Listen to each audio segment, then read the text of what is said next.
চলমান উন্নয়ন প্রকল্পগুলো দ্রুত শেষ করতে উদ্যোগ নিয়েছে মোংলা বন্দর কর্তৃপক্ষ। এর মধ্যে রয়েছে 7টি নতুন জেটি, কন্টেইনার ইয়ার্ড নির্মাণ সহ বেশ কয়েকটি প্রকল্প।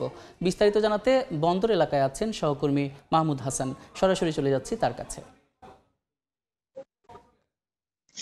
সম্ভাবনাময় মোংলা সমুদ্র বন্দর, তবে এই সমুদ্র বন্দরকে সুন্দর করে ডেলে সাজাতে বিগত সরকারের আমলে প্রায় 15টি প্রকল্প গ্রহণ করা হয়েছিল। তবে সেই প্রকল্প থেকে এ পর্যন্ত 9টি প্রকল্প সমাপ্ত করা হয়েছে।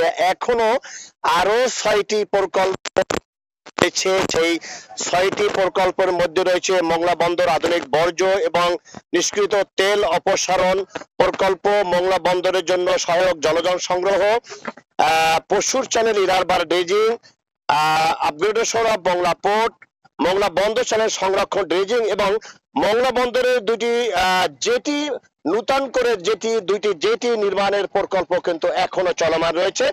তবে এই প্রকল্পগুলো দ্রুত শেষ করার জন্য বন্দর কর্তৃপক্ষ উদ্যোগ নিয়েছে এবং এই প্রকল্পগুলো যে চলমান যারা যে দায়িত্বে রয়েছে তারা এই প্রকল্পগুলোকে দ্রুত শেষ করার জন্য বন্দর কর্তৃপক্ষ কিন্তু জোরালো তাগিদ দিয়েছে যাতে দ্রুত সময়ের মধ্যে এই প্রকল্পগুলো শেষ করা হয়।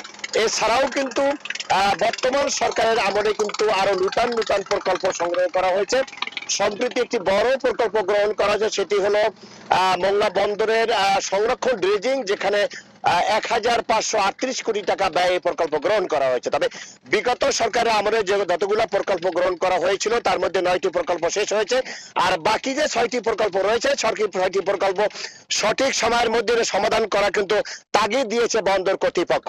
তবে এই প্রকল্পগুলো যদি সমাপ্ত হয়ে যায় বা শেষ করা সম্ভব হয় তবে মোংলা বন্দর কিন্তু এটা অর্থনৈতিক দ্বার প্রান্তে দাঁড়াবে এবং এখানে ব্যবসা বাণিজ্য কিন্তু আরো গতি বাড়বে এবং ব্যবসায়ীরা কিন্তু এখন মোংলা বন্দর ব্যবহার করার জন্য কিন্তু আগ্রহ প্রকাশ করছে। অর্থাৎ পদ্মা সেতু চালু, রেল চলাচল এবং এখানে ড্রেজিং প্রকল্পগুলো শেষ হলে কিন্তু মোংলা বন্দরের আগের তুলনায় অনেকটা ডেভেলপ হবে বলে আমাদেরকে জানিয়েছে বন্দর কর্তৃপক্ষ। তবে এই ছিল আমার কাছে মোংলা বন্দরে যতগুলো প্রকল্প গ্রহণ করা হয়েছে, যতগুলো চলমান আছে সেই প্রকল্পের সর্বশেষ তথ্য। সরাসরি যুক্ত ছিলাম মোংলা বন্দর এলাকায়।